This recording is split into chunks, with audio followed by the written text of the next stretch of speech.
நம பார்வதி பதையே அரகர மகாதேவ. தென்னாடுடைய சிவனே போற்றி, என் நாட்டவர்க்கும் இறைவா போற்றி. வெற்றி வேல் முருகனுக்கு அரகரோகர. திருவடியும் தண்டையும் சிலம்பும் சிலம்பூடுருவப் பொறுவடி வேலும் கடம்பும் தடம்புயம் ஆறிரண்டும் மறுவடிவான வதனங்கள் ஆறும் மலர்கண்களும் குருவடிவாய் வந்து என் உள்ளம் குளிர குதி கொண்டவே. கருணை கடலாக விளங்குகின்ற கந்தபிரான் கருணையினால் இந்த ஞான வேள்வியிலே குழுமி இருக்கின்ற அத்தனை அடியாருடைய திருவடிகளுக்கும் சிறியனுடைய பணிவான நன்றி கலந்த வணக்கங்கள்.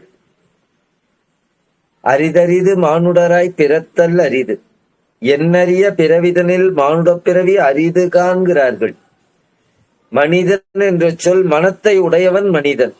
மனம் சிந்திக்கின்ற கருவி. இதனை இப்படி செய்ய வேண்டும், இதனை இப்படி செய்ய வேண்டும் என்று மனம் சிந்திக்கின்ற கருவி. ஒரு மனிதனை உயர்த்துவதும் அவன் மனம்தான், அவனை கீழே தள்ளி விடுவதும் அதே மனம்தான். நாம நல்ல சத்சங்கத்திலே சேர்ந்து நம் மனதை இந்த ஐம்புலன்களும் அது கள்ளப்புலனைந்தும்னாரு, நம்மளை ஏமாத்திருமா திடீர்னு. இன்னைக்கு நம்மளுடைய ஆன்மீகத்துல தவம் பத்தி ஒருத்தர் பேசுறாரு. சரி சார், எல்லாம் ரெக்கார்ட் ஆயிடும், அப்புறமா பாத்துக்கலாம், தள்ளி போடுவார். இன்னைக்கு கோயிலுக்கு போயிட்டு வரலாம் இல்ல அப்படின்னு சொன்னா உடனே இல்ல இன்னைக்கு சினிமாவுக்கு போகலாம். மனசை உடனே மாத்திரும். இந்த மனம் தீமையை நோக்கி வெகு சீக்கிரமா போயிடும். நல்ல விஷயத்துல நிறுத்துறதுக்கு ரொம்ப கஷ்டப்படும். உணவு, நம்ம சாப்பிடுகின்ற உணவு உடலை வளர்க்கும். உடம்பு உணவில்லை என்றால் உடம்பு இல்லாம போயிடும். அதே போல உணர்வு உயிரை வளர்க்கும். உடம்புக்கு சிறிது காலம் தான் இருக்கும், எவ்வளவு இருந்தாலும் 100 ஆண்டு காலம் 120 ஆண்டு காலம் அப்படிதான் இருக்கும்.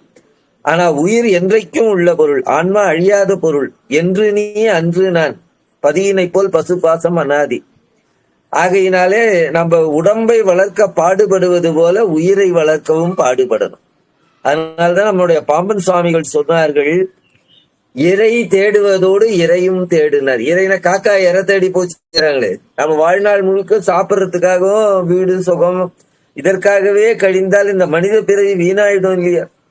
எல்லா பிறவி உயிர்களும் வாழ்கின்றன, குழந்தைகளை பெற்றுக் கொள்ளுகின்றன, உணவு சாப்பிடுகின்றன, இறந்து போகின்றன. நீயும் பிறந்து உணவு உண்டு பிற்பாடு இறந்து போவதற்காகவே நாம் பிறந்திருக்கிறோம்.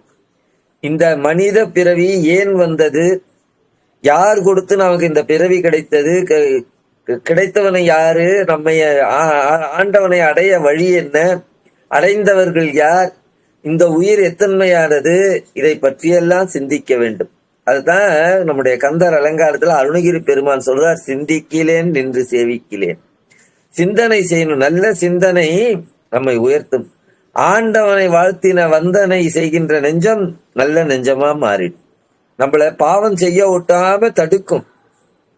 அதனால்தான் பூஜை, ஜபம், தியானம்லாம் மிக மிக அவசியம்.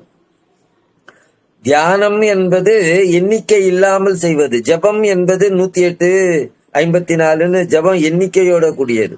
ஆரம்பத்திலே ஜபம் இருக்கும், பிற்பாடு தியானத்துக்கு வந்துடும். தியானம்ங்கிறது எண்ணிக்கை இல்லாமல் இருப்பது. அதற்கு எல்லாவற்றுக்கும் நம்ம பழக்கம் பண்ணணும். எடுத்த உடனே சைக்கிள் ஓட்ட முடியுமா? எடுத்த உடனே நல்லா நம்மள சமைச்சிட முடியுமா? நம்ம அம்மா எல்லாம் சமைக்கிற மாதிரி நம்மளால சமைக்க முடியுமா? அதுக்கும் கொஞ்சம் பழக்கப்படணும். நீச்சல் அடிக்கிறதுக்கு பழக்கம் பண்ணணும். அது போல மனதை கொஞ்சம் கொஞ்சமா அடக்கிப்படும். ஒரே நாள்ல அடக்கிட முடியாது. ரொம்ப ரொம்ப பெரிய விஷயம் மனதை அடக்குவது. நம்முடைய 28 ஆகமங்கள்னு சொல்லுவாங்க. அதுல நிறைய ஆகமங்கள் இப்ப இல்ல, 7-8 ஆகமம் தான் இருக்குதுங்கிறாங்க. அதிலே தேவி காலோத்தரம் என்று ஒரு ஆகமம் உண்டு. அது சிவபெருமான் உமாதேவியாருக்கு சொன்னது. சிவபெருமான் சனகாதி முனிவர்களுக்கு உபதேசம் பண்ணார். எத்தனையோ முனிவர்கள் ரிஷிகள் எல்லாம் சிவபெருமான்கிட்ட உபதேசம் பெற்றார்கள். ஆனால் தேவிக்கு சொன்ன ஆகமியம் தான் மிக மிக உயர்ந்தது. அது சிவராத்திரி அன்று சுவாமியே அம்பாளுக்கு சொன்ன. அதுல முழுக்க என்ன சொல்லி இருக்கிறது என்றால், மனம் அடங்குவதை பற்றியே சொல்றாங்க. இந்த உலகத்துல எதையோ சாதிக்கலாம், சித்தியெல்லாம் பெற்றாலும் சினமிறக்க கற்றாலும் மனம் இறக்க கல்லார்க்கு வாயேன் பராபரமே என்பார் தாய்மான சுவாமி. ரொம்ப ரொம்ப கடினம் நம் மனதை அடக்குவதுதான்.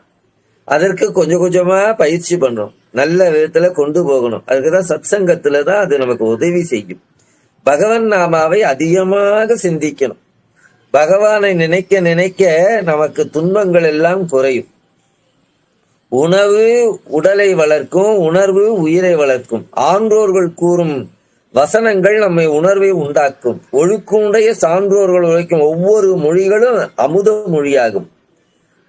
அப்படி பாரத நாட்டிலே பல பல நம்முடைய சனாதன தர்மத்திலே நூற்றாண்டுக்கு நூற்றாண்டு ஒரு மகான் வந்து வந்து கொண்டே இருந்து நம்மை நேர்வழிப்படுத்துவார்கள். மற்ற சமயங்கள் எல்லாம் அப்படி இல்லை, குறை சொல்லல, அப்படி இல்லை. இயேசுநாதருக்கு பிற்பாடு அங்க யாரும் அப்படி பெரிதா வந்தது போல இல்லை. கௌதம புத்தருக்கு அப்புறம் பிற்பாடு அங்க யாரும் வந்த மாதிரி தெரியாது. மகாவீரருக்கு பக்கத்துல அதுக்கப்புறம் அது மாதிரி வந்தவர்கள் கிடையாது. நபிகள் நாயகத்துக்கு பிற்பாடு அது மாதிரி அங்கு வந்தவர்கள் கிடையாது. ஆனால் நம்முடைய இந்து சனாதன தர்மத்திலே ஆழ்வார்கள், நாயன்மார்கள், 2000 வருஷத்துக்கு முன்னாடி திருவள்ளுவ தேவர், 3ஆம் நூற்றாண்டு மணிவாசகர், காரைக்கால் அம்மையார், 400 ஆண்டு கலப்பர்கள் காலம், 3ஆம் நூற்றாண்டுல இருந்து 7ஆம் நூற்றாண்டு வரை இருண்ட காலம் பேர். என்ன வரலாறுனே யாருக்கும் தெரியாது. 7ஆம் நூற்றாண்டிலே அப்பர் சுவாமிகளும் ஞான சம்பந்தரும், 9ஆம் நூற்றாண்டு சுந்தரமூர்த்தி நாயனார், 10ஆம் நூற்றாண்டு பட்னத்து சுவாமி, 12ஆம் நூற்றாண்டு கம்பநாட்டாழ்வார், 13ஆம் மெய்கண்ட தேவர், 15ஆம் நூற்றாண்டிலே அருணகிரிநாத சுவாமிகள், அப்புறமா தாய்மான சுவாமிகள், அப்புறமா வள்ளலாறு, பாம்பன் சுவாமிகள், வாரியார் சுவாமிகள், இப்படி ஞானிகள் வந்து நம்மளை நல்வழிப்படுத்துவார்கள். இப்படி ஒரு பாரம்பரியம் வேற எங்கேயும் கிடையாது. ஒரு ஆழ்வார்கள்லயும் அப்படிதான் இருக்கும், நாயன்மார்களுக்கும் அப்படிதான். அப்படி பல பல பேர் நமக்கு வந்து நம்மளை காப்பாற்றி கொண்டே இருக்கலாம். அதனாலதான் பெரும் பாக்கியம் இந்து சமயத்துக்கு இருக்கிற மிகப்பெரிய நிலை இது. வேறு எங்கும் இப்படி கிடையாது. நால்வர்களுடைய வாசகம், 4000 திவ்ய பிரபந்தம், திருக்குறள். திருக்குறள் ஒன்று போதும் மக்களை உய்விக்க எந்த ஜாதி எந்த சமயம்லாம் இல்லாம பாடினார் திருவள்ளுவர்.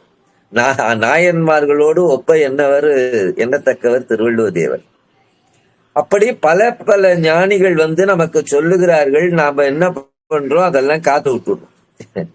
அதிலே வாரியார் சுவாமிகள் தவம் என்று ஒரு நூல் எழுதியிருக்கிறார்கள். அதனை உங்களிடம் இன்று எந்த ஆண்டுன்னா 1983ஆம் ஆண்டு வானதி பதிப்பகத்திலே இந்த புத்தகம் வந்திருக்கிறது. தவம் என்ற தலைப்பிலே கட்டுரை எழுதுகிறார்கள்.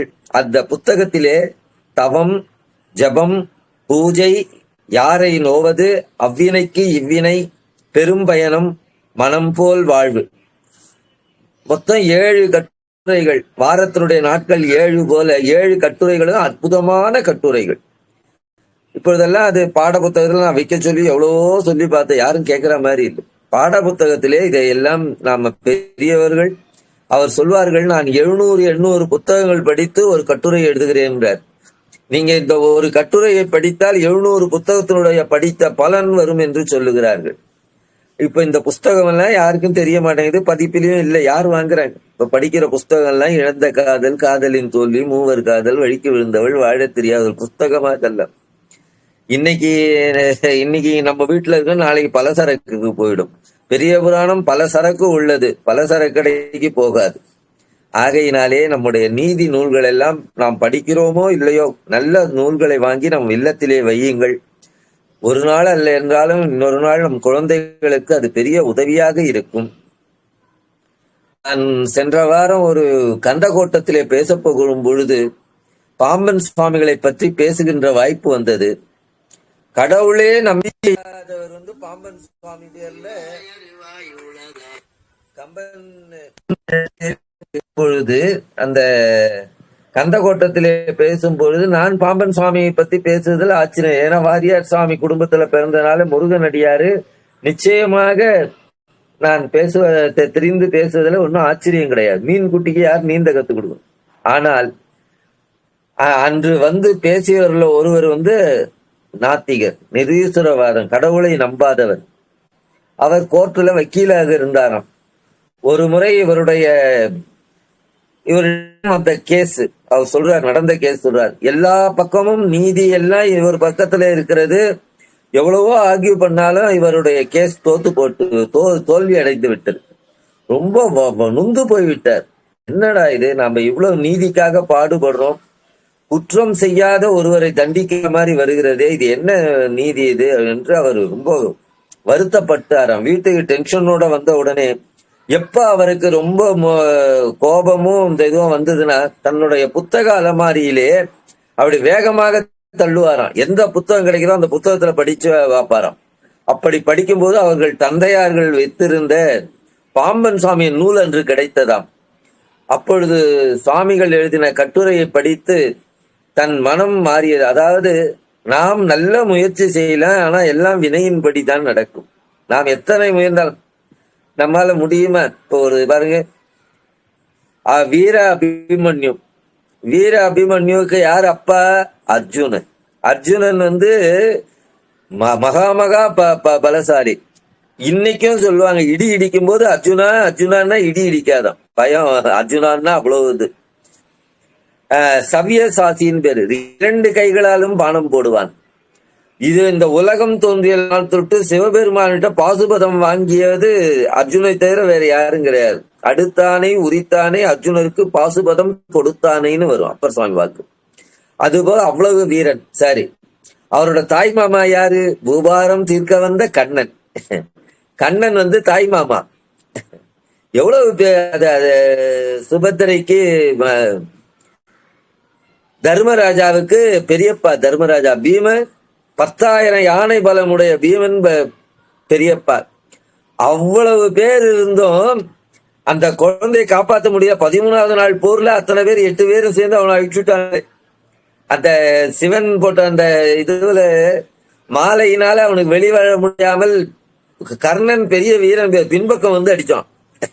ஜெயத்திரன் மயக்கமா இருக்கும்போது ஒருத்தர் கொல்லக்கூடாது, எவ்வளவு அநியாயம் பண்ணான். அந்த குழந்தைய இறந்துட்டான். அந்த கதையை அவர் எழுதுறார். இந்த மாதிரி பகவானே தாய் மாமாவாக இருந்து அர்ஜுனன் அப்பா வீர அபிமன்யு. 1000 அர்ஜுனன் சேர்ந்தா ஒரு அபிமன்யு. அவ்வளவு பெரிய வீரனை யாரும் காப்பாத்தல பாருங்க, இறந்துட்டாரு. ஆகையினாலே அதை படிச்சு அப்ப நம்மளுடைய கேஸ்ல என்ன ஆகும்னு சொல்லி அன்றையிலிருந்து பாம்பன் சுவாமிகள் மேலே பற்று கொண்டு பாம்பன் சுவாமிகளை பற்றி அவர் பேசினார். அதுதானே சிறப்பு. நான் வாரியார் வீட்டுல இருந்து பேசுறதில்லை, அவரையே மாற்றினார் பாம்பன் சுவாமியினுடைய அருள். இன்று அவர் பாம்பன் சுவாமி அடிமையாக இருந்து பேசுகிறார்கள். அதையினாலே நாம் நல்ல நூல்களை படித்தாலேயே நமக்கு, அதனால்தான் வீட்டுல நல்ல நூல்கள் வாங்கி, திருவாசகம் இருக்கணும், திருக்குறள் இருக்கணும், தேவாரம், 12 திருமுறைகள், 4000 திவ்ய பிரபந்தம், நல்ல நூல்களை வாங்கி வீட்டுல வைங்க. எதோ வாஸ்துக்காக எடுத்து வைக்கிறீங்களே, நல்ல நூல்கள். இப்ப திருவாசகம் நம்ம வீட்டுல இருந்தா மாணிக்க வாசக சுவாமி இருக்கிறாருன்னு அர்த்தம். தேவாரம் இருந்த அப்பர் சுவாமி, ஞான சம்பந்தர், சுந்தரர் இருக்கிற மாதிரி. திருப்புகழ் இருந்தா அருணகிரிநாதர் நம்ம வீட்டுல இருக்கிற மாதிரி. ஆகையினாலே நல்ல நூல்களை நாம் படிக்கிறோமோ இல்லையோ வாங்கி வீட்டிலே வைத்து விடுங்கள். ஒரு காலத்திலே நம்முடைய பேர குழந்தைகள் படிப்பார்கள். வாரியார் சாமி 1 மணிக்கு கட்டுரை எழுதுவார், இரவு 1 மணிக்கு. ஏன்னா பிரசங்கம் முடிச்சுட்டு அன்றைய தபாலுக்கு அன்றைக்கே பதில் எழுதுவார். பிற்பாடு நூல்கள் எழுதுவார். நான் மெல்ல போய் சொன்னேன், பெரியப்பா மணி 1 மணியே ஆயிடுச்சுப்பா, நீங்க ஓய்வு எடுக்க வேண்டாமான்னு. ஏன்பா, நான் சாப்பிட்டு தூங்குறதுக்காக வந்திருக்கிறேன். இப்போ எழுதி வைத்தால் பின்னே வரும் சந்ததிக்கு ஆகும்பாங்கிறார். நாமெல்லாம் பையனுக்கு உயிர் எழுதி வைப்போம், பின்னே வரும் சந்ததிகள் உயிர் பெற வேண்டும் என்று தனக்கு கொடுத்த கல்வியை, யாம் ஓதிய கல்வியும் எம்மறிவும் தாமே பெற வேலவர் தந்ததனால் அந்த ஆண்டவன் கொடுத்த கல்வி நலத்தை மக்களுக்கு நாம் பயன்படுத்தணும். அதுதான் அதனுடைய நோக்கம் என்று சொல்லி இரவு 1 மணிக்கு கட்டுரை எழுதினார். அப்படி எழுதின கட்டுரை தான் இந்த தவம் என்ற ஒரு கட்டுரை. இப்பொழுது இந்த புத்தகம் எல்லாம் பதிப்பிலேயே இல்லை, நானே கேட்டு இருக்கிறேன். வானதி பதிவத்துல ஐயா அச்சும் போடல, போட்டா சொல்றோம் அப்படிங்கிறாங்க. அப்படி ஒரு இந்த தவம் என்ற இந்த தலைப்பிலே நீங்கள் எல்லாம் கேட்பதற்கே தவம் செஞ்சிருக்கோம். அப்படி ஒரு அற்புதமான கட்டுரை. எல்லோரும் தவம் செய்யணும். தவம்னா என்னவோ ரொம்ப கடினம்னு நினைக்கிறாங்க. காட்டுக்கு போகணும், துணி மாத்திக்கணுமா, காவி துணி கட்டிக்கணுமா, தாடி வளர்த்துக்கணுமா, மொட்டை அடிச்சுக்கணுமா, ருத்ராட்சம் போட்டுக்கணுமா, பட்டினத்து சுவாமியை போல ஒரு துறவி யாரும் கிடையாது. பட்டினத்து பிள்ளையை போல் ஆறும் துறக்கை அரிது அரிது அரிது என்கிறார் தாய்மான சுவாமி. அந்த பட்டினத்து சுவாமிகள் சொல்லுகிறார், இந்த பாடல்கள் எல்லாம் பாட புத்தகத்திலே வருத்தமா இருக்கு, இருந்தாலும் நான் இப்போ பெரியவங்க எழுதி வச்சது சொல்றேன். காடே திரிந்து என்ன, ஏண்டா காட்டுக்கு போற, காட்டுக்கு போனாதான் தவமா? காட்டுல சிங்கம் புலி நாய் ஓனான்லாம் தவமா பண்ணுது, ஏன் வீட்டுல இருந்து தவம் பண்ண கூடாதா? சாமி எடுத்த உடனே சொல்ற வார்த்தை காடே திரிந்தென்ன காற்றே புசித்தென்ன. ஏண்டா பட்னியா இருக்கிற? பட்னியா இருந்தாதான் அது வேணும். மலைப்பாம்புல ரொம்ப நாள் பட்னியா இருக்கும், அதெல்லாம் சொர்க்கத்துக்காக போகும். உடம்ப வார்த்தை நல்லா சாப்பிடு. உடம்பு இருந்தால்தான் சித்திரம் வைத்துதான் சுவரை வைத்துதான் சித்திரம் எழுத முடியும். உடம்பை பேணி வளர்க்கணும்னு சொல்றாரு. என்னை நன்றாக படைத்தனன் இறைவன் நன்றாக தமிழ் செய்யுமாறுன்னு திருமூலர் சொல்றார். ஆகையினாலே நீ பட்னியா இருக்காது. சர்க்கரை அதிகார் பட்னியா இருந்தாங்கன்னா அவங்களுக்கு சுகர் குறைஞ்சு போச்சுன்னா பிரச்சனை ஆயிடுமே. நாளும் கிழமையும் நலிந்தோர்க்கு இல்லைன்னு பெரியவங்க சொல்லுவாங்க. வயசானவங்க குழந்தைங்களுக்கெல்லாம் இந்த என்ன சொல்றாங்க, பட்னியா இருக்கிறது, அப்புறமா விரதமா இருக்கிறது, அப்படிலாம் வயசானவங்களுக்கும் நோயாளிகளுக்கு குழந்தைகளுக்கு கிடையாது. நம்மள மாதிரி நல்லா இருக்கிறவங்க விரதம் இருக்கலாம். அதுதான் சுவாமி இங்க சொல்றார், காடே தெரிந்தென்ன. தமிழ் நல்லா புரியும். காற்றே புசித்தென்ன. வெறும் பட்னியா இருக்காதா, நல்லா சாப்பிடு. கந்தை சுற்றி ஓடே எடுத்தென்ன. காவி துணி தான் கட்டணுமா? ஏன் வெள்ளை துணி கட்டினா சாமி அருள் பண்ண மாட்டாரா? வல்லார் வெள்ளை துணி தானே கட்டின்னு இருந்தார். பாம்பன் சுவாமிகளும் ரொம்ப நாள் வெள்ளை துணி தான் கட்டியிருந்தார். ஒரு நாள் அவரு காசிக்கு போற இடத்துல யாரோ ஒருத்தர் துணியை கலந்துட்டார். அப்போ ஒரு சுவாமிகள் காசாட உறவை கொடுத்தார். அன்று முதல் தான் அவர் துறவர ஆடையை மேற்கொள்ளுகிறார்.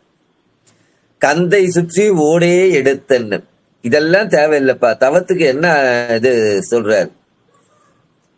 உள்ளன்பில்லாதவர்கள்ங்கிறார். உள்ளத்துல அன்பு இல்லாம காட்டுக்கு போய் என்ன பண்றது? உள்ளத்துல அன்பு இல்லாம கந்தை சுற்றி என்ன பண்றது? உள்ளத்துல அன்பு இல்லாம காற்றே புசைத்து என்ன? அததான் இங்க சுவாமி சொல்றார், காடே திரிந்தென்ன காற்றே புசித்தென்ன கந்தை சுற்றி ஓடை எடுத்தென்ன. உள்ளன்பில்லாதவர். சரி, உள்ளத்துல அன்பு வந்துட்டா ஓங்கு விண்ணோர் நாடே இடைமருதுன்னா திருவிடை மருதூர், அவங்க பட்டணத்து சுவாமி அவதரிச்ச ஸ்தலம் அது. இடை மருதீசருக்கு மெய்யன்பராகில், சிவபெருமானுக்கு மெய்யன்பராகிய இருத்துட்ட நாரியர்பால், நாரியர்னா பெண்கள், நாரியர்பால் வீடே இறப்பினும் விஞ்ஞான வீட்டின்பம் மேவுவரே. சொல்றது பட்னத்தார், அனுபவ ஞானி, 10ஆம் நூற்றாண்டு வாழ்ந்தவர்கள். அவர் சொல்லுகிறார், உன் சிந்தையை சிவத்துக்கிட்ட வச்சுடணும். எல்லாம் சிவன் செயல் என்று இருக்கணும். சித்தத்தை சிவன்பால் வைப்பதே தவம். நல்லா அண்டர்லைன் பண்ணி எழுதிங்க. நம்முடைய சித்தம் சிவன்பால் கிட்ட போயிடுது. காடே திரிந்தென்ன காற்றே புசித்தென்ன கந்தை சுற்றி ஓடே எடுத்தென்ன உள்ளன்பில்லாதவர்கள். ஓங்கு விண்ணோர் நாடே இடை மருதீசருக்கு மெய்யன்பராகில் நாரியர்வால் வீடே இருப்பினும் மெஞ்ஞான வீட்டின்பம் மேவுவரே. கல்யாணம் பண்ணி குழந்தை எல்லாம் இருங்க, வியாபாரம் பண்ணுங்க, குடும்பத்துல இருங்க, ஆனா உங்க சிந்தை மட்டும் சிவன் கிட்ட இருக்கணும். 2 பேரும் சிவாய நமன் சொல்லணும். படுக்க போகும்போது 2 பேரும் சிவாய நமன் சொல்லணும். 2 பேரும் திருப்புகழ் பாடல் சொல்லிட்டு படுக்கணும். அப்படி நாம 2 பேரும் பழக்கணும். கணவன் மனைவி 2 பேரும் ஒரு திருப்புகழ் படிச்சுட்டு படுத்துக்கணும். அப்படி அதுதான் தவ வாழ்க்கை. வள்ளுவர் தவத்துக்கு ஒரு அடையாளம் சொல்றார், உற்ற நோய் நோன்றல் உயிர்க்கு உருகன் செய்யாமை அற்றே தவத்திற்கு உரு. நமக்கு வருகின்ற துன்பங்களை மனசாந்தியோடு பொறுத்துக்கணும். அப்புறமா எந்த உயிர்களுக்கு நாம தீமை செய்யக்கூடாது. இதுதான் தவம் என்று வள்ளுவர் சொல்றார். உற்ற நோய் நோன்றல், நோய்னா துன்பம்னு அர்த்தம். உற்ற நோய் நோன்றல், நமக்கு வருகிற துன்பங்களை மனசாந்தியோட எடுத்துக்கணும். இந்த கடவுள் ஏன் என் பிள்ளைய வாயில போட்டுக்கணும் அப்படி சொல்லக்கூடாது. கடவுள் ஒருபொழுதும் நமக்கு தீமை செய்ய மாட்டார். நமக்கு துன்பம் வருவதற்கு காரணம் நம் வினையினாலே நமக்கு துன்பம் வருகிறது. ஆகையினாலே இறைவனை நோகக்கூடாது. இதுல கந்தபுராணத்துல இதை பத்தி நிறைய சொல்லியிருக்கு. ஆகையினாலே உற்ற நோய் நோன்றல் உயிர்க்கு உருகன் செய்யாமை. உயிர்க்கு உருகன் செய்யாமைன்னு போட்டார். எந்த உயிர், ஈ எறும்பு செடி கொடிகள் எதுக்கும் துன்பம் செய்யக்கூடாது. வள்ளல் பெருமானார் வாடிய பயிரை கண்ட போதே வாடின்னு என்ன, இப்ப சொந்த தம்பி வாடி இருந்தா கூட தலையெழுத்து படட்டுங்கிறான். தவறு தவறு தவறு.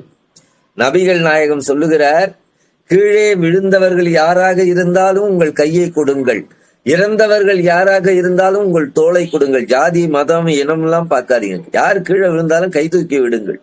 அங்க இவன் இந்த ஜாதியா அந்த ஜாதியா, நம்ம எல்லாம் கடவுளோட குழந்தைகள். மாதாவோ பார்வதி தேவி, பிதாவோ சங்கரக, சீத்தம்மா மாயம்மா ஸ்ரீராமுடு மா தன்றி தியாகராஜ சுவாமி. எம் தாயும் எனக்கு அருள் தந்தையும் நீயே, பரலோகத்தில் இருக்கிற பரமபிதாவே என்று அவங்களும் அதான் சொல்றாங்க. ஆகையினாலே நாம் பெண்ணு கொடுக்கும்போது ஜாதி மதம் எல்லாம் பார்த்துக்க, பழகும் போது சமயத்தில் போது அண்ணன் தம்பியா பழகணும், வேற்றுமை கூடாது. ஆகையினாலே சித்தத்தை சிவன்பாலே வைக்க வேண்டும். உற்ற நோய் நோந்தல் இந்த திருக்குறள்ல நீங்க மனதுல வச்சுங்க, அதான் தவத்துக்கு அடையாளம். மற்றதெல்லாம் புற அடையாளம். திருநீர் வச்சுக்கிறது, ருத்ராட்சம் போட்டுக்கிறது, விரதம் இருப்பது, காட்டுல போய் தனியா இருக்கிறதெல்லாம் அதான் அங்கங்களே தவிர அது தவமாகாது. தவம் என்பது சித்தத்தை சிவன்பாலே வைப்பது தவம். நமக்கு வருகிற துன்பங்களை பொறுத்து கொள்ள வேண்டும். எந்த உயிருக்கும் தீமை புரியக்கூடாது. மனித பிறப்பு புனித பிறப்பாகும்.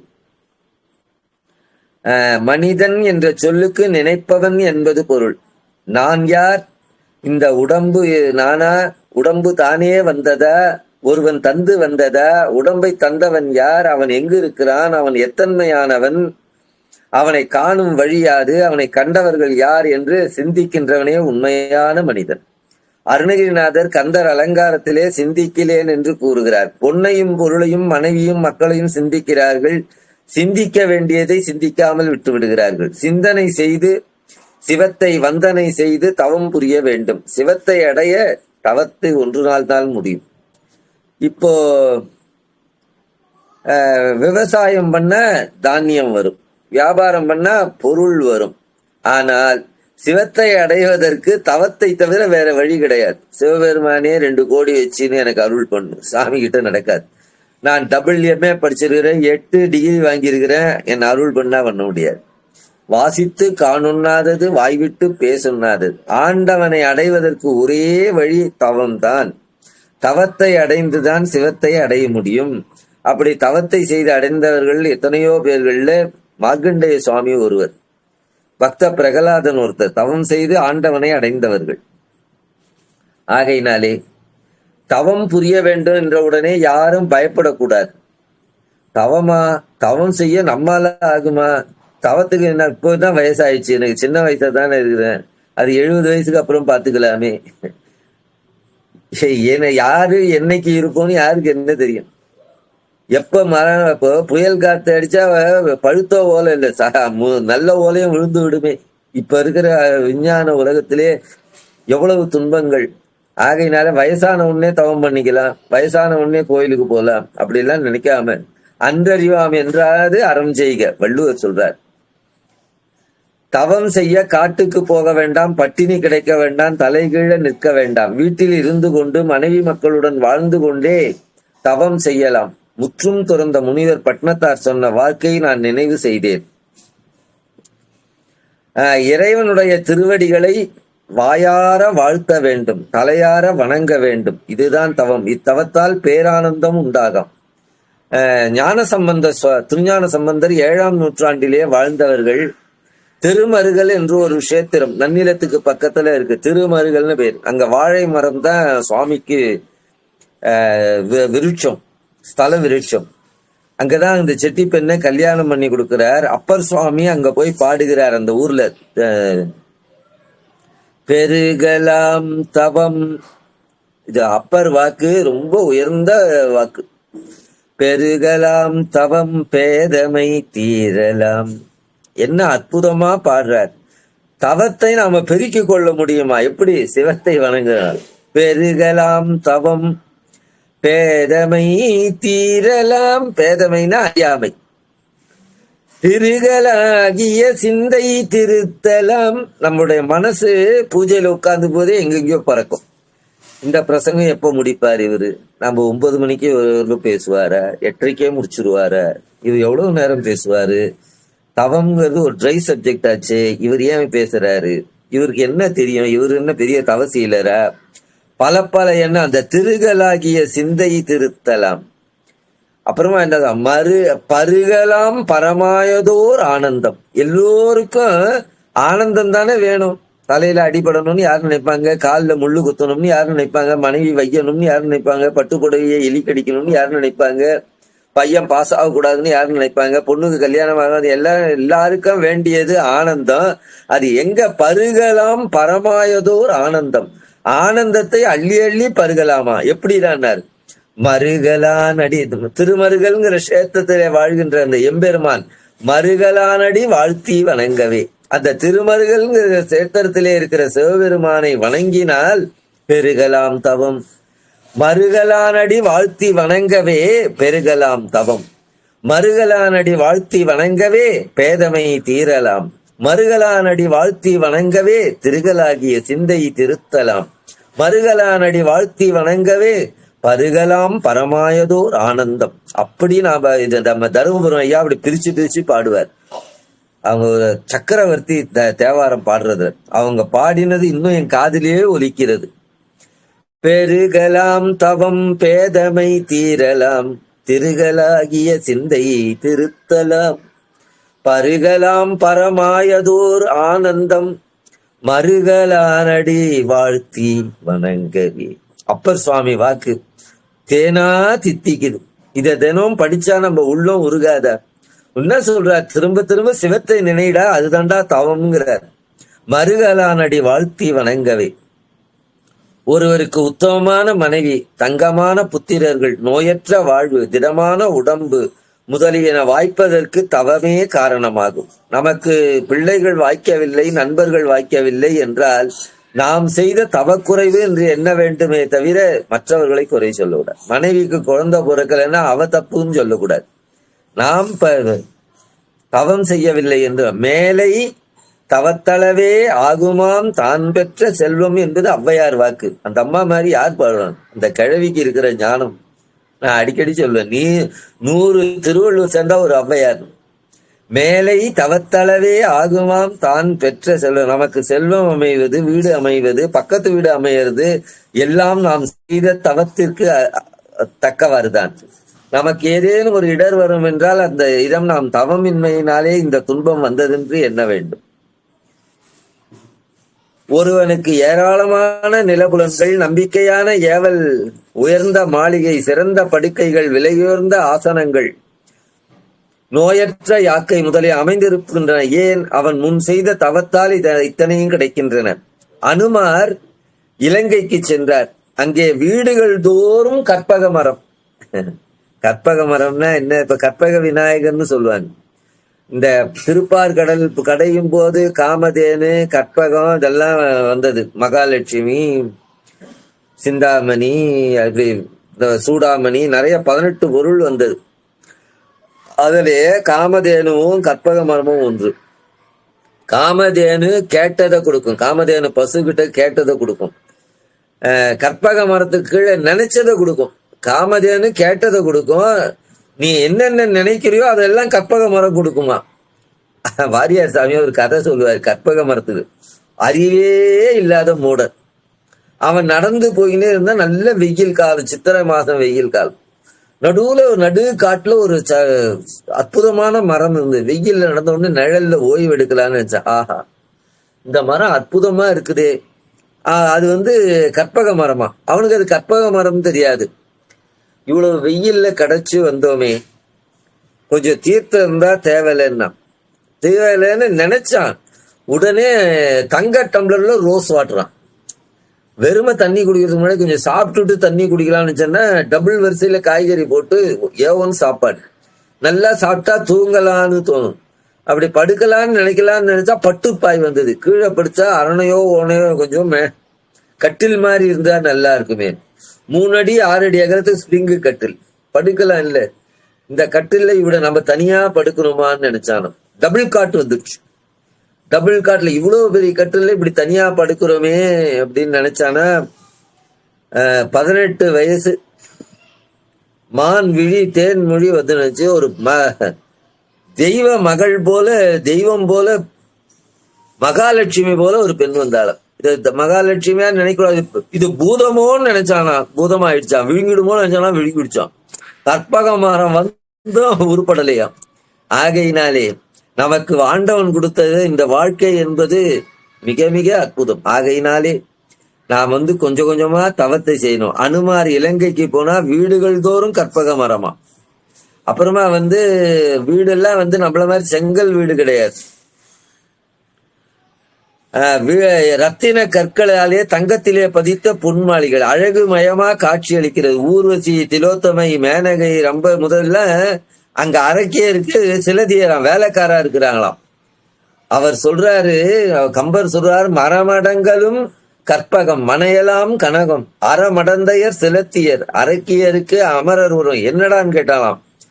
தவம் செய்த தவமால், அந்த அரக்கிமார்கள் செய்த தவத்தினாலே எல்லாம் நடக்குதுறான்னாராம். அதே போல ஒரு பெண்ணுக்கு அன்பும் பண்பும் நிறைந்த கணவன் வாய்ப்பதும் அடக்கமும் ஒழுக்கமும் அமைந்த புத்திரர்கள் வாய்ப்பதும் முன் செய்த தவமே காரணமாகும். நோயாளிக்கு மருந்து வாங்கி தந்தவர்கள், இலவச மருத்துவ சாலை கட்டினவர்கள் மறுபிறப்பில் நோயின்றி சுகபோகமாக வாழ்வார்கள். பள்ளிக்கூடம் கட்டி தந்த ஏழை மாணவர்களை படிக்க வைத்தவர்கள், மாணவர்களுக்கு உண்டியும் புத்தகமும் வாங்கி தந்தவர்கள் மறுபிறப்பில் பேரறிஞர்களாக திகழ்வார்கள். ஏழைகளுக்கு நல்ல உணவு தந்தவர்கள் மறுபிறப்பில் பசி என்றால் இன்னது என்று அறியாது சுகிகளாக இருப்பார்கள். தவம் தனிப்பெரும் சிறப்பை நற்கும். இப்ப நம்முடைய குருவர்கள் ஆன்மீக மையமே எடுத்துக்கோ. இப்படி பல பேருக்கு ஞானம் சொல்வதனாலே அடுத்த பிறவிலே அவர்கள் எல்லாம் மிக சிறந்த ஞானஸ்தர்களாக இருப்பார்கள், ஞானிகளாக இருப்பார்கள். எதை நாம் செய்கிறோமோ அது நமக்கு 1க்கு 10 வரும். தவம் என்ன செய்யும் என்பதை ஒரு வரலாறுனாலே சுவாமிகள் விளக்குகிறார்கள். சுபத்திரை, பத்திரம் என்ற சொல்லுக்கு உயர்வு என்பது பொருள். வீரபத்திரன், ராமபத்திரன், பத்ராச்சலம் என்ற பெயர்களை உண்ணுக. சூனா மேலான, பத்திரை என்றால் உயர்ந்தவர், மிகவும் மேன்மையாக படைத்தவள் சுபத்திரை. உயர்ந்த யதுகுலத்திலே வசுதேவருக்கும் தேவகிக்கும் 9வது மகளாக பிறந்தவள் சுபத்திரை, கடைசி பெண். குடும்பத்திலே கடைக்குட்டிகளுக்கு பெருமை அதிகம். தாய் தந்தையரின் தவத்தின் மிகுதியாக கடைக்குட்டிகள் உண்டாகும். முருகவேள் கடைசி குழந்தை. ஜெனித்த புத்திரரில் சிறியோனே என்பது திருப்புகழ். ராமலிங்க சுவாமி, காந்தியடிகள், ரவீந்திரநாத் தாகூர், சகாதேவன், சனத்குமாரர் இவெல்லாம் கடைக்குட்டிகள். சுபத்திரைக்கு 8 அண்ணன்மார்கள். என்மரும் தங்கைக்கு சீர்வரிசை தருவார்களாம். இவள் பிறந்த குலம் புகழ்பெற்றது. வாய்த்த கணவன் அர்ஜுனன். அர்ஜுனன் சமானம் இல்லாத வீரன், சவ்யசாசி, 2 கரங்களாலும் பானம் விடுபவன். விஜயன் உலகம் தோன்றிய நாள் தொட்டு இன்று வரை மானுட உலகில் மூவரும் தேவரும் காணாத சிவபெருமானிடம் பாசுபதாஸ்திரம் பெற்றவர். அர்ஜுனன் ஒருவர் மட்டுமே பாசுபதாரம் பெற்றவன். அர்ஜுனன் அரிய பெரிய தவம் செய்து இறைவனே வேட வடிவுடன் அர்ஜுனனுடன் போர் புரிந்தார். பரமேஸ்வரன் தலையில் வில்லால் அடித்தவன். இந்திர உலகம் சென்று தேவேந்திர பட்டாபிஷேகம் பெற்றவன். 3,000,000 அவுணர்களை ஒரு வினாடியில் பாசுபதத்தால் மாய்த்தவன்.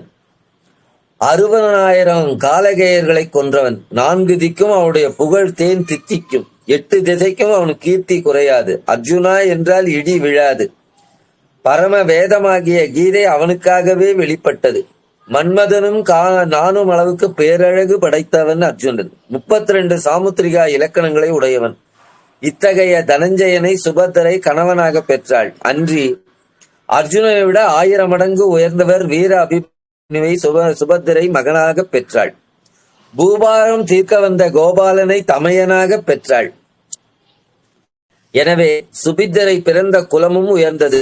உத்தமமான தாய் தந்தையர், தெய்வமே அண்ணன், கணவன் விஜயன், மகன் அபிமன்யு, இத்தனை நலங்களும் ஒருங்கே பெற்றாள் சுபத்திரை. இதற்கு காரணம் அவள் முற்பிறப்பில் செய்த தவமே ஆகும். இந்த கதையில் முற்பிறப்பு கதையை இப்போது சுவாமிகள் எழுதுகிறார்கள். சாலய தேயதம் என்று வடக்கே விலை மகளிர் குலத்தில் பிறந்தவர் பதுமைன்னு பேர் ஞாபகம் வச்சுங்க. இப்ப இந்த பேர்லாம் இப்ப யாருக்கும் தெரியாது. பத்மைன்னு பேர். இவள் உத்தம குணம் படைத்தவள். நல்ல அழகிய தோற்றமும் ஏற்றமும் உடையவள். இவள் பருவம் எய்திய பின் தான் பிறந்த குலத்தை வெறுத்தாள்.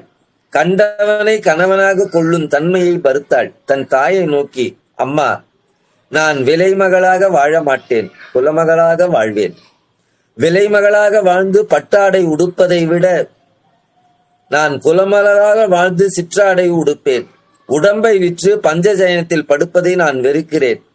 குலமகளாக வாழ்ந்து கிழிந்த பாயில் படுப்பேன். என்னை ஏழைக்கு திருமணம் செய்து கொடு. ஏனென்றால் தாயே, என் பால் வரும் ஆடவனை நான் மருவி இன்புறுகின்ற பொழுது அவனுடைய மனைவி கணவனை பிரிந்து எத்தனை வேதனைப்படுவாள், நன்கு சிந்திப்பாயாக. கண்ணகி மாதவி இடத்திலே கோவலம் இருக்கும்போது கண்ணகி என்ன பாடுபட்டு இருப்பாள். ஒரு பெண் துன்பத்தில் துடிக்க நான் இன்பம் பெறலாமே, ஒருத்தி துயர் அடைய நான் சுகம் பெற விரும்ப மாட்டேன். ஆதலால் நான் ஒழுக்கமுடன் வாழ விரும்புகிறேன். என்னை ஒருவனுக்கு திருமணம் செய்து கொண்டு தாயிடம் கூறினாள். தாய், மகளே, என்னடி வேதாந்தம் பேசுகிறாய்? நம்ம குலச்சாரம் அதெல்லாம் கிடையாது. தனவந்தரை நம் கடைக்கண் பார்வையாலே மயக்கி வயப்படுத்தி பொருள் பறித்து பொன்னும் மணியும் பூண்டு பட்டு உடுத்து பஞ்சையினை படுத்து வாழ்தான் நமது குலத்தொழில். அக்கம் பக்கம் உள்ள நமது மரபினர் இருப்பார். நீயும் அவர்களைப் போல மேனியை மினுக்கி நடுவீதியிலே உடை சரிய நின்று கோட்டீஸ்வர குமார்களை உன் கடைக்கண் பார்வையால் ஈர்த்து சோமோர் அதுதான் சுகம் என்றாள். இவ்வாறு தாயும் மகளும் பேசிக் கொண்டிருக்கும் பொழுது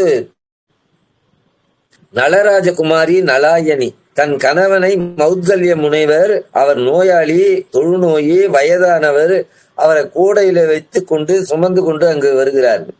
அங்க இருக்கிற அந்த பரத்தையர்கள்லாம், ஏமா இந்த கிழக்குறங்க ஏமா தூங்கிடுற, திச்சில போட்டு போம, அவ சுமக்கிறா, இவங்க கேள்வி பண்றாங்க. அந்த பத்மைங்கிறவளு இந்த காட்சியை பார்த்தாள். அம்மா, இங்கே பார், அந்த பெண் அரசி தொழுநோயுடைய கிழப்பரும் உடைய கணவனை தெய்வமாக எண்ணி தலையிலே சுமந்து கொண்டு போகிறாள். எவ்வளவா பெண் தெய்வம் என்று ஓடி சென்று நலாயனி காலிலே இருக்கிற தூசியை எடுத்து நெற்றியிலே திருநீர் மாறி இட்டுக் கொண்டாளாம். அவளுடைய பண்பை மௌத்கல்ய முனிவர் கண்டார், அதிசயம் கொண்டார். நலாயனி, யாத்திரை செய்து உடல் களைத்து விட்டது. இந்த நகருக்கு அருகே ஒரு ஆசிரமம் அமைப்பாயாக. சிறிது இழப்பாற வேண்டும். சாலவ நகருக்கு அருகிலே நலாயனி அமைத்த ஆசிரமத்தில் தங்கினார் மௌத்கல்ய முனிவர். நலாயனி, இன்று மாலை நாம் வேசியர் வீதியாக வருகின்ற போது வேசியர்கள் உன்னையும் என்னையும் பழித்தனர். ஓர் இளம் பெண் உன்னை பணிந்து உன் பாத துகளை நெற்றியில் அணிந்து மகிழ்ந்தாள். அவளை என் உள்ளம் விரும்புகிறது. ஏய்யா, நோயாளி இப்படி வயசானவனே இப்படி கேட்கலாமான்னு தோணல. அவளை இவர் நினைக்கிறாளாம்.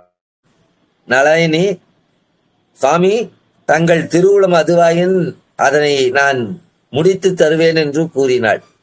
பதுமையின் வீட்டிற்கு முன்னே பஞ்சவர்ண கலர் கலரா வண்ண வண்ணமா கோலம் போடுறாங்க. நம்ம வீட்டு முன்னாடி யாரா இப்படி கோலம் போடுறாங்களேன்னு பதுமை 2 நாளா பாக்குறாரு. தினம் தினம் நம்ம வீட்டுல அழகான கோலம். அடுத்த நாள் பார்த்தா இந்த அம்மா வந்து கோலம் போட்டுருக்காரு. அன்னையே, நீ திருமகளா திருமகரின் மருமகளா? நான் உன் திருவடி துகளுக்கு இணைய மாட்டேன். நீ என் வீட்டிற்கு முன் கோலமிட்டு பணிபுரியலாகுமா என்று கேட்டாள். நலாயினி சொன்னார், சகோதரி, நான் ஒரு அரசகுமாரி. என் கணவனார் வயோதியர், தொழுநோயினார். அவர் உன்னை விரும்புகிறார். நீ அவரை சிறிது நேரம் விரும்பி அவரை மகிழ்விக்க வேண்டும். பத்மிக்கு கரண்ட்ல ஷாக் அடிச்ச மாதிரி. அம்மா, மாணிக்கமணி போன்ற உன்னை மனைவியாக உடைய அவரா மண்ணாங்கட்டி போன்ற என்னை விரும்புகிறார். இது என்ன அநியாயம்? சகோதரி, சில ஆண்கள் பலகீனமானவர்கள். பொற்சிலை போன்ற மனைவி விடுத்து கற்சிலை போன்ற மாதரை அடுத்து போவார்கள். நீ என் பொருட்டு என் கணவனாரை ஏற்றுக்கொள்கின்றார். பத்மை, தாயே, ஒருத்திக்கு ஒருவன் தான். நான் அவரை கணவராக ஏற்ற பின் வேறு ஒருவரை கணவராக சிந்திக்க மாட்டேன். நான் ஒழுக்கத்தை உயிரினும் மேலாக கொண்டு இருக்கின்றேன். இன்றிரவு அவரை அழைத்து வா என்றாள். நலாயனை மௌத்கல்லர் கூட பத்மையை சுமந்துகிறார். இவர் சொல்றாரு, என் தலையெல்லாம் மனங்கோட்டத்தை இது பண்ண மாதிரி எனக்கு தலையெல்லாம் வாரு. இந்த பாரு, இங்கெல்லாம் போரிங் பவுடர் போடு. அவர் கிழவரு மேக்கப் பண்றாரு. இங்கெல்லாம் நல்ல துணி போடு, பட்டு துணி போடு. இந்த புண்ணெல்லாம் ஆகுது, இதுக்கெல்லாம் கொஞ்சம் மருந்து போடு. அவ மருந்து போட்ட வலிக்குது, மெல்ல போடு. வெத்தவங்களா இருந்தா கீழே போட்டு போயிடுவாங்க. அவ அத்தனையும் பொறுத்து கொண்டு அவளை இதுவாரு நல்லா இருட்டட்டும். இப்ப வெளிச்சத்துல போனா சாமியார்கள்லாம் தாசி வீட்டுக்கு போறாங்கன்னு பேப்பர்ல வந்துடும். இருட்டன உடனே கூட்டின்னு போ. நல்ல மாலை, அப்பெல்லாம் கரண்ட் இல்லாத காலம். இரவு 7 மணி ஆனாவே வீடு எல்லாம் இருண்டு போகும். அந்த கூடை எடுத்துன்னா அவ வீட்டு திண்ணையில போய் உட்கார. போடி, நீ கிட்டக்க இருந்தா அவ பேச மாட்டா, போ எரிஞ்சு பேசுறார். அந்த அம்மா கற்பை சோதிக்க வந்தார். அது தனி கதையா சொல்லணும் நலாயினி. அந்த அம்மா போயிட்டாங்க. அந்த அம்மா மறைந்த பிற்பாடு மன்மதனுக்கு எய்தாத வடிவம் எடுக்கிறார்.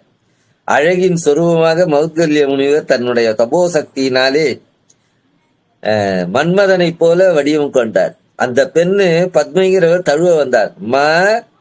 பத்மை, என்னை தீண்டினால் நீ நெருப்பிலே விழுந்த புழு போல இறந்து போவாய்.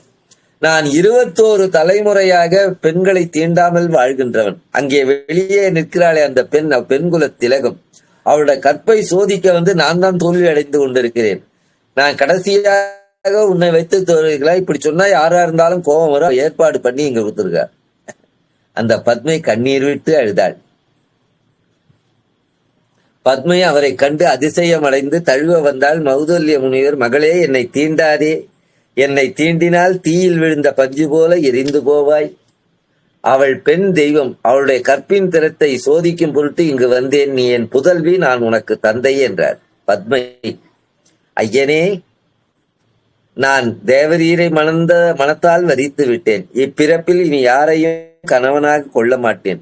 என்ன பாவம் செய்தோ நான் இங்கு தேசியாக பிறந்தேன். எனக்கு மறுபிறப்பில் உயர்ந்த குலத்தில் தோன்றும் பாக்கியமும் உயர்ந்த கணவனுக்கு வீர குமாரனும் அமைய அருள் செய்ய வேண்டும். மௌத்கல்ய முன்னர் அவளுக்கு அழுகை அழைத்து 5 எழுத்தை உபதேசித்தார். சிவாய நம. பஞ்சாட்சரத்தை சொன்னால், நெஞ்சழுத்தி சொன்னா நம்முடைய எத்தனையோ வினைகள் வெந்து சாம்பலா போகும். அம்மா, நீ மறுபிறப்பிலே யதுகுலத்திலே வசுதேவருக்கும் தேவகிக்கும் கடைசி புதல்வியாக பிறப்பாய். கண்ணபிரான் உனக்கு அண்ணனாக வருவார். உலகம் புகழும் விஜயனை மணந்து வீர அபிமன்யை பெற்று பெருவாழும் வாழ்வாய் என்று ஆசை கூறி வரம் வழங்கினாள். பத்மை தவநெறியில் நின்று 5 எழுத்தை ஓதி தன் வாழ்நாளை பூர்த்தி செய்தாள். அத்தவத்தினால் பத்மை சுபத்திரையாக பிறந்து நலம் பெற்றாள். அதனால் நம் வாழ்வு சிறக்க தவம் புரிய வேண்டும் என்று ஒரு அற்புதமான கட்டுரையை வாரியார் சாமிகள் 1983 எழுதினார்கள். அந்த கட்டுரையினுடைய சாராங்களை உங்களோடு பகிர்ந்து கொண்டேன். தவம் என்ற ஒன்றினால்தான் நம்ம தவம்னா காட்டுக்கு போறது, பட்னியா இருக்கிறதெல்லாம் கிடையாது. சித்தத்தை சிவன் பாலை வைக்கணும். என்னை நான் மறைக்கணும் சொல்லும் நான் நமச்சிவாயவே என்று நாம் நினைக்கணும். எத்தனையோ காலம் ராம் ராம் ராம் என்று சொன்ன காந்தியடிகள் 4 குண்டு பாஞ்ச போது ஐயோன்னு கத்தல, அரே ராம் அரே ராம் அரே ராம்னு சொன்னார். பல காலம் ராமநாமன் சொன்னால்தான் அந்த வரும். எங்க பெரியப்பா பிரசங்கம் பண்ணினே இருக்கும்போது கரண்ட் போயிட்ட ஐயோன்னு சொல்ல மாட்டார், சிவசிவா சிவசிவான்னு. அவங்களுக்கு எல்லாம் பெரியவங்க, காஞ்சி பெரியவரும் அப்படிதான். ஏதாவது அனுசிதமா நடந்தா சிவசிவா சிவசிவான்னு மகா பெரியவங்க சிவசிவா. அவங்க ஐயோன்னு சொல்ல மாட்டாங்க, சீச்சின்னு சொல்ல மாட்டாங்க, சிவசிவா, அவரால் சிவசிவா அப்படின்னு சொல்லுவோம். அப்படி பெரியவர்கள் நம்மை பழக்கி இருக்கிறார்கள். இன்றைக்கும் இலங்கையிலே ஆம் என்று சொல்வதற்கு ஆம் சொல்லுவாங்க, ஓம் சொல்லுவாங்க. ஓம் என்று சொன்னா ஆம் என்று அர்த்தங்கள்ல. அவங்க அந்த ஓம்ங்கிறது நமக்கு நிறைய ஓம் சொல்லணும், பிரணவம் சொல்லணுங்கிறதுக்காக அவங்க ஓம் சொல்லுவாங்க. நல்ல வழக்கங்கள்லாம் இங்கே விட தூய தமிழ்கள் யாழ்ப்பாணத்திலே இன்றும் இருந்து கொண்டு இருக்கிறது. அவர்கள் எல்லாம் அப்படி தமிழிலேயும் சிவபக்தியிலும் முருக பக்தியிலும். அதனால இப்போ அங்க போர் நடந்ததுல துன்பம் தான், ஆனால் உலகம் முழுக்கம் சைவத்தையும் முருகனையும் கொண்டு சென்றவர்கள். ஆஸ்திரேலியால சைவ ராமாயணம் நடக்குது, சுவிட்சர்லாந்துல இருக்கிறாங்க. நான் இதுல கனடா போயிருந்தேன். 7 இடத்துல சூரசம்மாரம் நடக்கும். இப்ப நடந்தா போது அங்க ஐயப்பன் கோயில்ல பேசும்போது அங்கு வாழ்கின்ற இலங்கை வாழ் மக்கள் அதையெல்லாம் என்ன நமக்கு வெளிநாட்டுக்கு வந்த மாதிரியே தெரியல. சூரசம்மாரம் 7 கோயில்ல நடக்குது. அப்படி உலகம் முழுக்க சைவத்தையும் நம்முடைய தமிழின் பெருமையும் உலகெங்கும் எடுத்து சென்றவர்கள் அந்த யாழ்ப்பாணத்து அன்பர்களுக்கெல்லாம் நாம தலைவணக்கம் சொல்லுவோம். அப்படி ஒரு பண்பாடுன குழந்தைகளை கூட நீ போன்னு சொல்ல மாட்டான், நீங்க வாங்க போங்கன்னு தான் சொல்லுவோம். இங்க தமிழ்நாட்டுலதான் எல்லாம் ஏகவசனமா இருக்கும். அங்க குழந்தைங்களோட வாங்க போங்க படிங்கன்னு தான் சொல்லுவாங்க. அப்படி ஒரு பண்பு நிறைந்தது. நாம படிப்பதனுடைய நோக்கம் பண்பாடு வளரும். இந்த நிடத நாடுன்னு ஒரு கதை சொன்னனே, அங்க எல்லாம் படிக்கிறாங்களாம். ஏன்டா படிக்கிறாங்கன்னு கேட்டா, டிகிரி வாங்கி ஐடி கம்பெனில வேலை பார்க்கலாம். திருந்து கல்வியுடையோர். நெதர்லாந்து நாட்டுல இருக்கிறவங்க எங்கடா படிக்கிறாங்கன்னா தான் திருந்துவதற்காக திருந்து கல்வியுடையோர்னு எழுதுவார், நலவெற்பால வரும். ஆகையினாலே இந்த நான் ஏதோ ஓரளவுக்கு தான் சொல்லி இருக்கிறேன். எல்லோரும் இன்று முதல் நாம் தவ வாழ்க்கையை மேற்கொள்ள வேண்டும். அப்படி நீங்க மேற்கொண்டால் வாரியார் சுவாமி ஆத்மா சந்தோஷப்படும். நாம இதுவரை எப்படியோ போக்கி விட்டோம். இன்று முதல் நம்முடைய சித்தம் சிவத்து பால் இருக்கணும். நான் சிவம்னு சொல்றேன். நீங்க முருகனை கும்பிடுறதா முருகன் கிட்ட வச்சுங்க, நாராயணர் கும்பிடுறதா நாராயணன் நினைச்சுங்க, பிள்ளையாரா இருந்தா பிள்ளையாரன். ஆக மொத்தம் எல்லாம் ஒன்றுதானே, இறைவன் ஒருவன் தானே. ஒன்றென்று உயர் செல்வமெல்லாம் அன்றென்று பட்னத்து சுவாமி ஒரு. நம்முடைய கோயில்கள் எல்லாம் பழமையான கோயில்கள் எல்லாம் சுவாமி போதை துவாரபாலர்கள்னு 2 பக்கம் இருப்பாங்க. ஒருத்தர் ஒரு விரல் காமிச்சிருப்பார். இங்க உள்ளே சிவபெருமான், நடராஜர், பிச்சாரணமூர்த்தி, தட்சிணாமூர்த்தி, முருகனு, விநாயகர், அம்பாள் இருக்காருன்னு நினைக்காது. தெய்வம் ஒன்றுதான், ஒரே பரம்பொருள் தான் இப்படி இருக்குதுன்னு ஒன்று காமிப்பார். இன்னொருத்தர் துவாரபாலகர் இப்படி காமிப்பார். ஆனா இப்ப இருக்கிறவங்க எல்லாரும் அந்த பழைய கோயில்கள் எல்லாம் பாத்தீங்கன்னா, ராஜராஜ இந்த பழைய கோயில்கள் எல்லாம் தேவாரம் பாடல் பெற்றதுல ஒருத்தர் இப்படி வச்சிருப்பார், ஒருத்தர் இப்படின்னு, ஒருத்தர் நேர்மறையில சொல்லுவார் ஒன்றுதான் தெய்வம், அதை தவிர வேறொன்றும் இல்லை என்று இப்படி சொல்லுவார். எதிர்மறையாகவும் சொல்றாங்க. அந்த துவாரபாலருடைய உருவம் அப்படி இருக்கும். அதை பார்த்து நமக்கு எல்லாரும் உணர்த்துகிறார், கடவுள் ஒன்றுதான், வேறு கிடையாது என்பதுதான் துவாரபாலகர் சொல்லுகிறார். இன்று முதல் நீங்க கோயிலுக்கு போகும்போது பாருங்கள், பழமையான கோயில்கள்லாம் அப்படிதான் இருக்கும். ஆகையினாலே தவத்தின் ஒன்றினால்தான் சிவத்தை அடைய முடியும். தவம் என்பது கடினமான பாதை அல்ல. நம்முடைய சிந்தை, நம்ம எத்தனையோ பஸ்ல போறோம், சைக்கிள்ல போறோம், வீட்டுல நம்ம சமைக்கிறோம், கீரை ஆய்வோம், ஏதேதோ செய்கிறோம். சில பேர் மலர் பறிப்பார்கள். மலர் பறிக்கும் போதே நம்ம உள்ளுக்குள்ள சடாட்சரம் சொல்லிக்கினேர். காந்தியடிகள் ராட்ட நூத்துக்குனே ராமநாமம் சொல்லுவாராம். தனியா ராமநாமம் சொல்லனா ராட்ட நூக்குறது நூத்துருவாரா, ராமநாமம் சொல்லுவாராம். வாக்கிங் போய்கொண்டே நிருபர்களை சந்திப்பார். தனியா நிருபர்களை சம்பாதினா அதுக்கு நேரம் போயிடக்கூடாது. பெரியவங்க எல்லாம் ஒரு நேரத்திலே 2 காரியங்கள் செய்வாங்க. அப்படி ஒரு நமக்கு பூஜையிலேயே பூஜை பண்ணும் போதே சாமி பேர்ல நினைப்பு இல்லாம பூஜை பண்றோம். அவங்க அப்படி அல்ல, எல்லா நேரமும் சதா சுவாமியை நினைத்து கொண்டே இருப்பார்கள். சென்ற வாரம் நான் ஒரு இதுல பேசும்போது அந்தரங்க பக்தி என்று ஒரு கதை சொன்னேன். எல்லோரும் பாராட்டினாங்க. ரெட்ரோ ஆன்மீகத்துல போட்டீங்கன்னா என்னுடைய பேச்சு வரும். முருகனை பத்தி நான் பேசி இருக்கிறேன், முடிஞ்சவர்கள் பார்க்கலாம். ரெட்ரோ ஆன்மீகம், அதுல நான் போதும் அந்தரங்க பக்தின்னு ஒரு கதை எழுதியிருக்கிறேன், சொல்லி இருக்கிறேன். அது உங்களுக்கு ஒரு 5 நிமிஷத்துல முடிச்சிடும், ஒன்றும் பெரிய பிரச்சனை இல்லை. அவர் சுந்தர பாண்டியன் பேர். மதுரையிலே சுந்தர பாண்டியன் ஆண்டு கொண்டிருந்தனால, பாண்டியர்கள் ஆண்ட காலம். பாண்டியனுக்கு சோழராஜகுமாரியை கல்யாணம் பண்ணி வைக்கிறாங்க. எப்பயுமே இந்த சோழ நாட்டிலே சிவபக்தி அதிகம். சோழர்கள் தான் நிறைய சிவன் கோயில் கட்டினாங்க. 1008 சிவஸ்தலங்கள் இருக்கிறது. அதுல பெரும் புண்ணியம் பண்ணவர்கள்ல சோழர்கள் தான் சிவத்தொண்டு செய்தவர். ராஜராஜ சோழன் கட்டின பெரிய கோயில் ஒன்று போதுமே.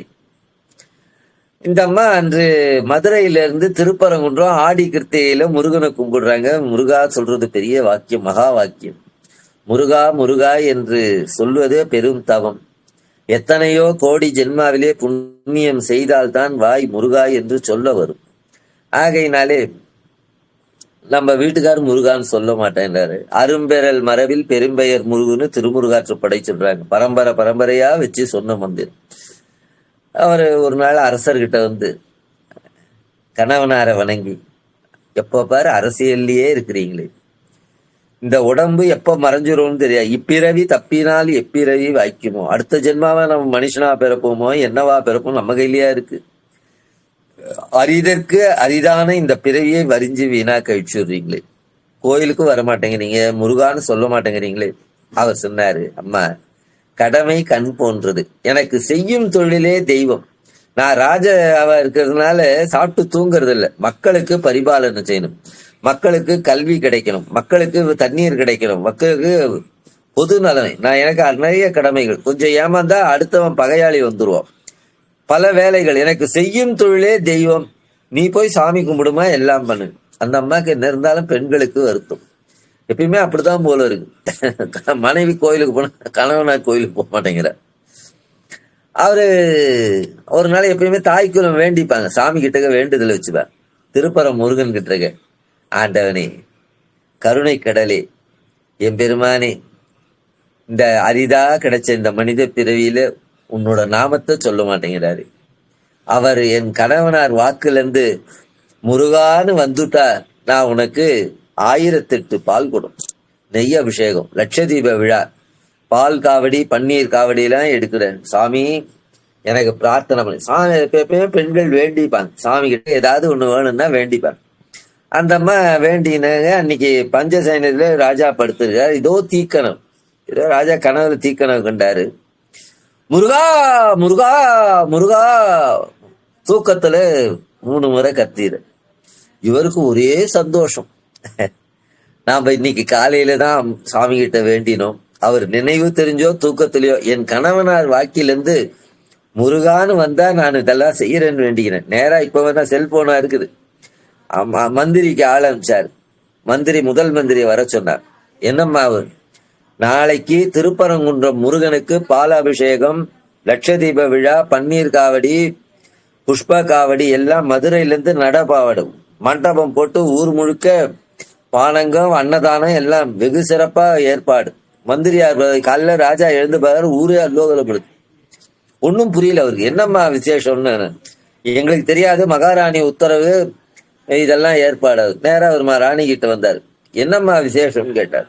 ஒண்ணும் இல்ல, நேற்று காலையிலே முருகப்பெருமானிடம் நான் வேண்டிக் கொண்டேன், என் கணவனார் வாக்கிலிருந்து முருகான்னு வந்தா இதெல்லாம் செய்யத்தார். நான் எப்போ சொன்னேன், நேற்று நீங்கள் தூங்கும் போது ஏதோ தீய கனவு கண்டு 1 முறை அல்ல 3 முறை முருகா முருகா என்று சொன்னீர்கள், அதற்காக தான் இந்த ஏற்பாடுன்னாராம். சுந்தரபாண்டியன் கண்ணீர் விட்டு அழுதானாம். முருகா, எனக்கும் உனக்கும் இருக்கிற உறவை என் மனைவிக்கு தெரியாம வச்சிருந்தனே, நான் 24 மணி நேரம் முருகா உன் பேரை சொல்லிக் கொண்டே இருக்கிறேன், மனம் விட்டு சொல்லலையே தவிர மனதாலே எப்பொழுதும் நான் முருகா முருகா என்று சொல்லி வந்தேனே, என்னுடைய அந்த அந்தரங்க பக்தியை என் மனைவிக்கு தெரியாம உன்னை பூஜித்து வந்தேன், நீ காமிச்சு கொடுத்துட்டியே முருகான்னாரு, உயிர் போயிடுச்சு. இத வாரியார் சாமி எழுதுறாரு, அந்தரங்க பக்தின்னு பேர். தன்னுடைய பக்தியை மனைவி கிட்ட இப்ப என்ன பண்றாங்க, எல்லாம் வேடிக்கை கேளிக்க, தான் இப்போ யாராவது வராங்கன்னா அப்பதான் அதிகமா திருநீர் போட்டுக்கிறது, அதிகமாக இது பண்றது. அதாவது புற பக்தியா இருக்கு, அந்தரங்க பக்தின்னு பேரா. நமக்கும் ஆண்டவனுக்கு இருக்க உறவு ஆண்டவனுக்கு தெரிஞ்சா போதுமே, மத்தவங்களுக்கு தெரியணும்னு அவசியம் இல்லையே. அப்படி அந்தரங்க பக்தி செய்து முத்தி பெற்றவர் தான் சுந்தர பாண்டியன் என்ற அன்பர் இந்த வரலாறு எழுதியிருக்கிறார்கள். ஆகையினாலே இந்த நல்ல வாய்ப்பு, தவம் என்ற தலைப்பிலே நான் இன்னும் அழகா சொல்லி இருக்கணும், எனக்கு நேரமும் இல்லை, கொஞ்சம் அவசரமா திரும்ப வெளியில போக வேண்டிய வேலை இருப்பதினாலே ஏதோ ஓரளவுக்கு அந்த கட்டுரையை உங்களுக்கு நான் நினைவு செய்தேன் என்று சொல்லி, எல்லோரும் தவத்தை செய்து சிவத்தை அடைய வேண்டும் என்று உயர்ந்த நோக்கத்தோடு இதனை சுவாமிகள் அருளி செய்தார்கள். அதனை ஏதோ நான் ஓரளவுக்கு உளறினேன் என்றுதான் சொல்லணும். ஆகையினாலே இந்த இன்னைக்கு என்ன கிழமைமா, சனிக்கிழமை. கனிவாய் வள்ளி தெய்வானை கனவா முனிவாய் எனில் யான் எங்கு அடைவேன் முத்தார், அருணை முனிக்கு அரசே இனி வாதனையால் அடினாயேன் என்றும் குன்றாவனம் வாழ சனிவாரமதில் வந்தருள்வாய் தயவார் வயலூர் பதி போற்றி. ஆறிரு தடம் தோள் வாழ்க, அருமுகம் வாழ்க, வெப்பை கூறுசை தனிவேல் வாழ்க, குக்குடம் வாழ்க, செவ்வேளேறிய மஞ்சை வாழ்க, ஆனை தன் அணங்கு வாழ்க, மாறிலா வள்ளி வாழ்க, வாழ்க சீரடியார் எல்லாம் வான்முகில் வழாது பெய்க, மலிவளம் சுரக்க, மன்னன் கோன்முறை அரசு செய்க, குறைவிலாது உயிர்கள் வாழ்க, நான் மறை அறங்கள் ஓங்க, நற்றவன் வெள்ளி மல்க, மேன்மைக்குள் சைவ நீதி விளங்குக உலகம் எல்லாம், மேன்மைக்குள் சைவ நீதி விளங்கு உலகமெல்லாம். நம பார்வதி பதையே, அரகர மகாதேவா. தென்னாடுடைய சிவனே போற்றி, எந்நாட்டவர்க்கும் இறைவா போற்றி, வெற்றிவேல் முருகனுக்கு அரோகரா.